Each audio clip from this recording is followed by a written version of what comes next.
Okay, here is yet another boring, generic computer from the 2000s. I think it was put together in roughly 2007 or so, if I remember what the sales receipt said.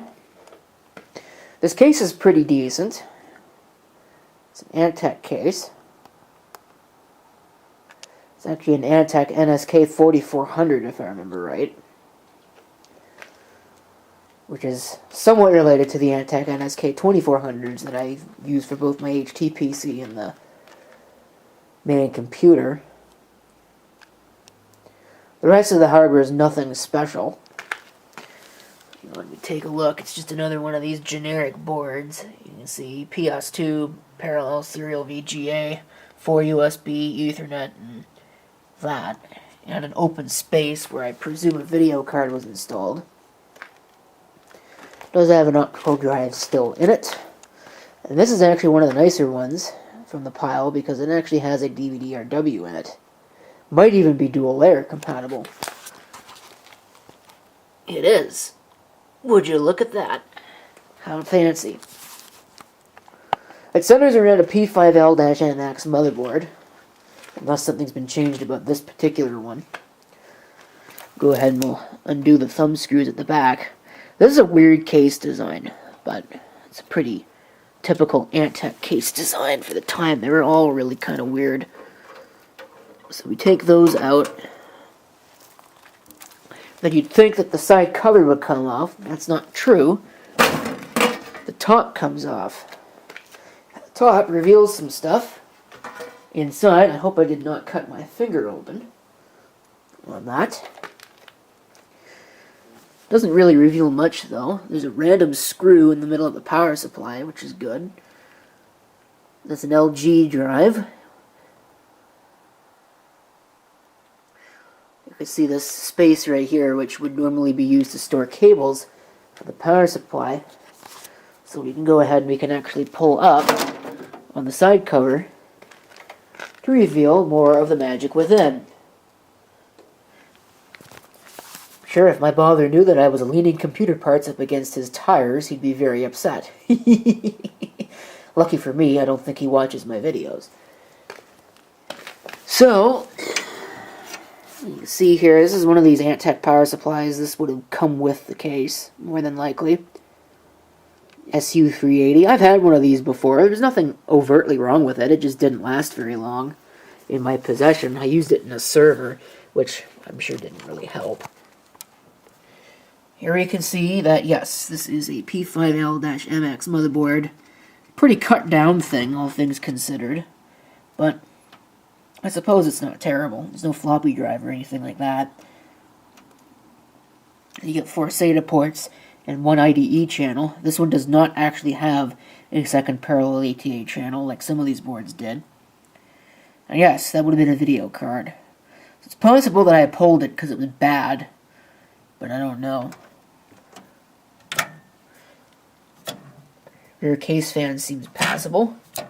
It's Antec supplied, and you know that because it's got the speed control on it, set to low right now. There's a screw for the hard drive. I don't know if I've actually got both screws, or more than one screw. I don't really think so. I think I just have that one screw.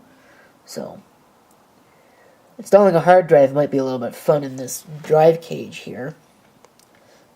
But, I mean, it should be just fine. I was going to install an IDE hard drive in this, but unless I change that motherboard, I don't think I will, because there's only one parallel ATA channel on that motherboard. So, SATA drive it is, which means I'm going to have to find a SATA drive to put in this. Okay. Got a hard drive in there.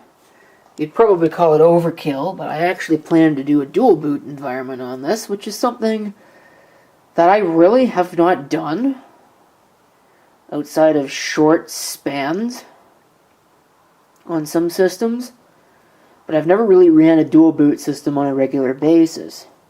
And I figured this would be just the computer to do it. It's not particularly special, so we'll make it do something special. course, we gotta see if it actually works first. Now we've got a green standby LED. Where's the switch? I can't find it. There it is. Ooh. Something just went pop. I don't know if it was the computer or if it was something else. Huh. Well, there's obviously a bad fan in it somewhere. That rear case fan probably doesn't like the fact that it's running in the cold.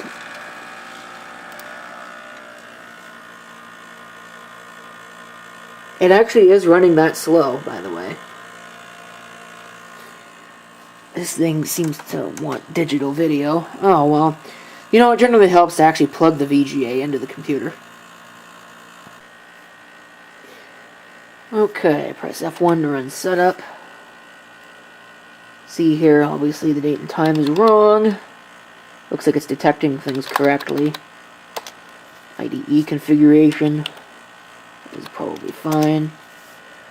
Ooh, this is the nice one. Core 2 Duo E6300. 1.86 gigahertz.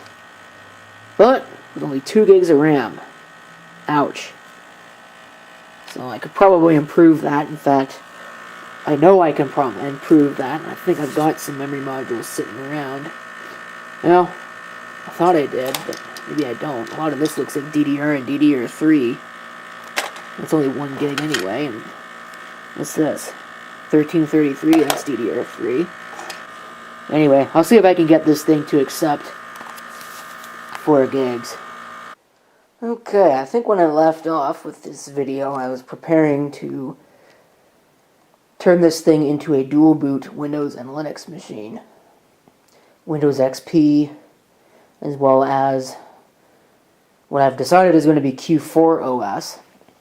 And what I'm going to do is I'm going to try something here that I've had. I think I've tried this before and it didn't work, but I have this right here. This is a Raspberry Pi 4 in a case with a touch screen, and I have got this configured to act as a WDS bridge. Well, actually, it's probably more like an access point.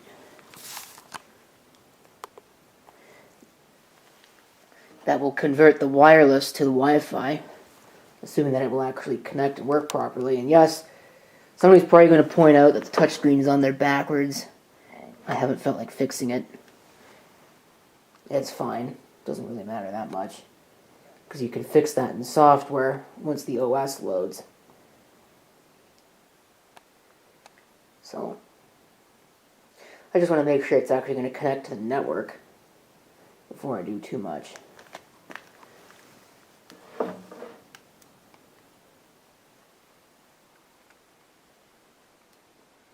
So, hopefully it will. But, we'll see. I'll get that going, and then I'll get this started as well. Okay, real quick. I had to replace the optical drive, because that was bad. The belt is shot. The original drive's right there. The one I put in is not that much different, so let's see if I can power this on. Hopefully get a boot menu out of the deal. Oh, checksum's bad already. Alright, well, I'm going to be resetting that. Try and boot to that.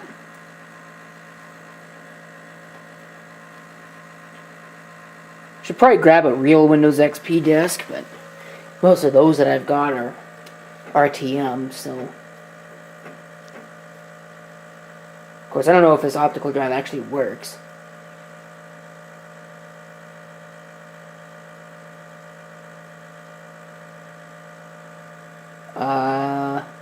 Don't think it does, because it's not trying to boot off of something else.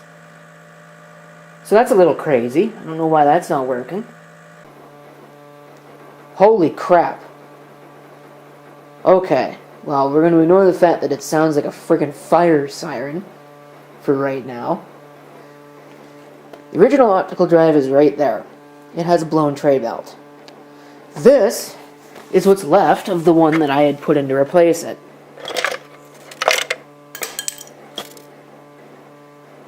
What happened is this decided that it wouldn't read a perfectly good disc, which is what's in there right now. So that can go out to the outer regions of the Kuiper belt for all I care. Hopefully I didn't just scratch up my lovely Macintosh SE with that, because if I did, I'll be really mad. But whatever, I guess. So this, here's what we're going to do. We're going to delete whatever's existing on this. I'm going to create a partition, and I'm going to just create a 50 gigabyte partition, or because I can't do the math in my head, 50,000 megabyte partition. We'll create something else here. Actually, no. We'll save that. We'll install to this. Format NTFS quick.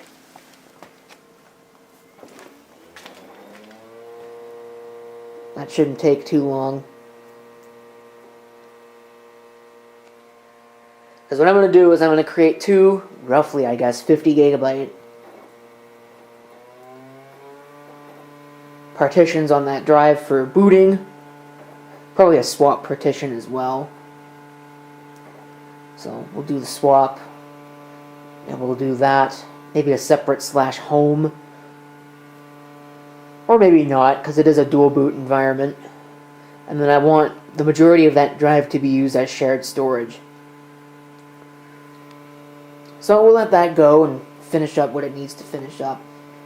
And then I will continue with this process. I know we can have a little bit of fun with this. Assuming I can actually get this door reasonably open. Which I think I can. Probably get stuck back here, something equally as irritating. Whee! You can sit back there and you can rest out. Take your tray friend with you. You useless piece of crap.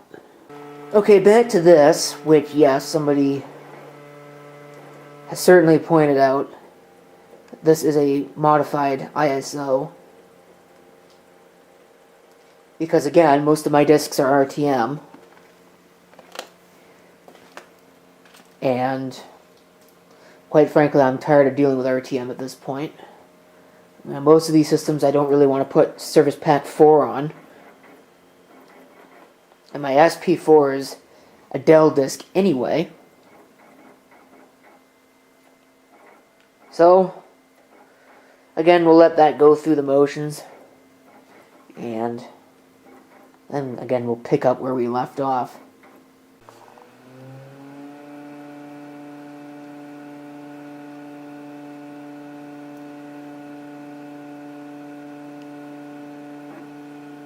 Pretty snappy.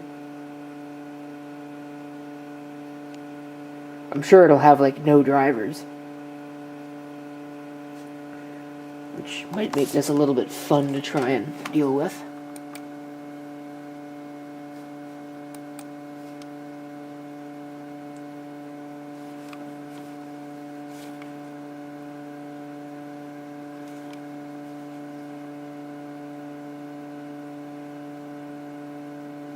Windows XP, man.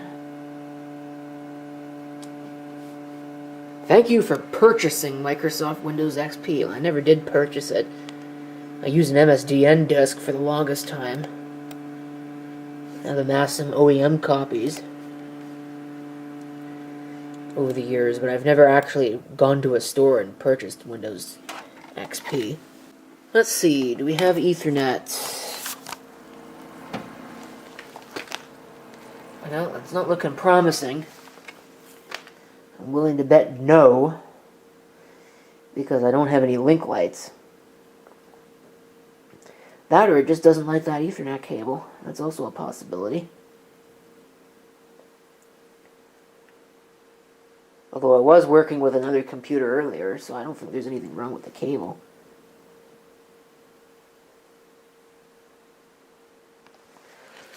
Okay, let's see what we're missing as far as drivers are concerned. I do still have that laptop out here. I could probably just download drivers for this thing. Oh yeah. We're missing a whole bunch of stuff.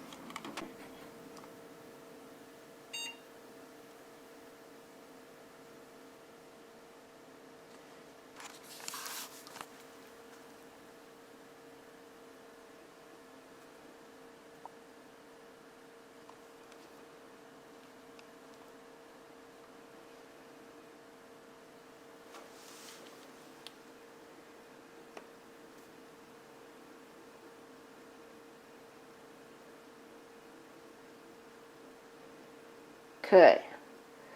Have all the drivers installed. So, I think that it is time. Go ahead and we'll pull that USB out. I think it's time to go ahead and install Linux. Okay. Ask me later. I don't want that. That's a very nice README file. Whatever.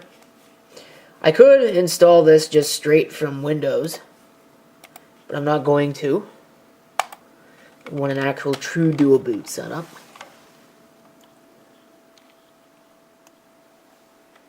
So,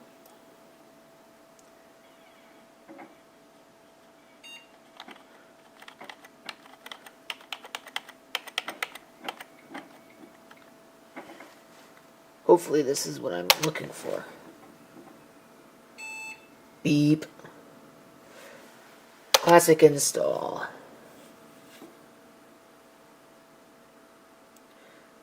Hopefully again this is what I'm looking for.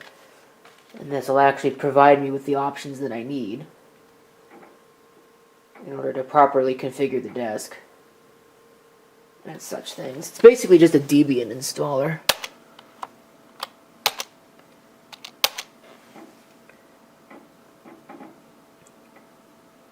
We'll get a chance to see if the network will work, I suppose.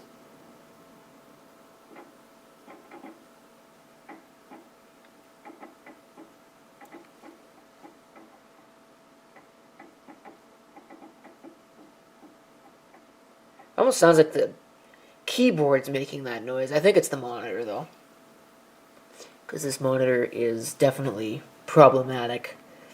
I keep saying I need to replace it, and, you know, here we are. I haven't replaced it yet. Okay, I'll enter in those details, and then I will be back. Okay. I'm going to set this to manual. And what we will do is we're going to create a new partition.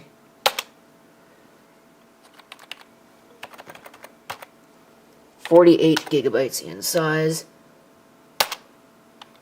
Primary partition. Put it at the beginning. Mount point. Done setting this up. We're going to make another new partition. That is 2 GB in size. Primary, put it at the beginning. This is swap space. We're done setting that up. The rest of this will be used as NTFS, if I can. Nope, looks like I can't. So we'll call it do not use. And at this point, we'll select done. Finish partitioning, write changes to disk. Yes. And hopefully that won't screw up. So, looks like it is working just fine. So we'll let that do its thing. Installation complete. Be sure to remove the disk. Well, it ejected it for me. That was nice of it.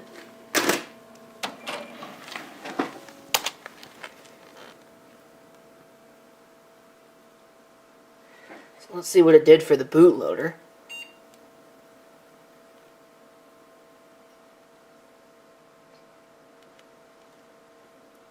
Setup's not done yet. Grub loading. Okay, Q4 OS Desktop 4.11. We'll go ahead and we'll load it.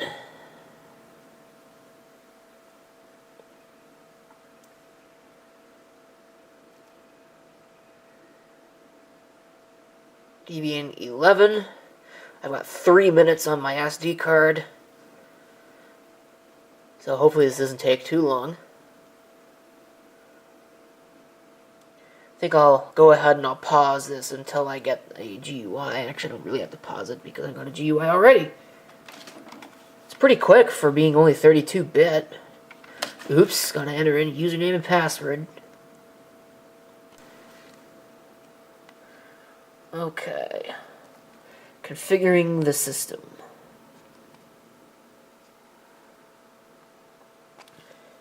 Let's see if we can run a full-featured desktop on this. With Trinity as our desktop environment. I don't need an additional desktop environment.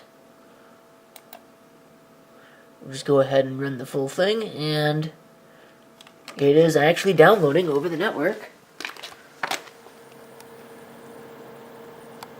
So that's cool.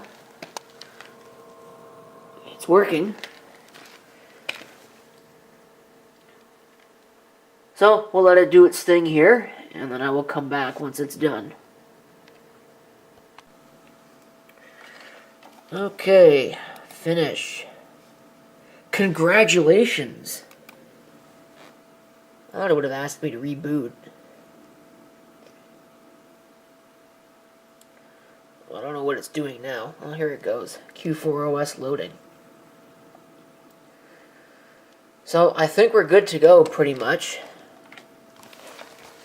That's really it for this system anyway. There's not much else I can think of to say, so. There is, from start to finish, yet another worthless computer that will probably sit around and do absolutely nothing, but, well, whatever. It made this video. It was something to do for a Friday night, right?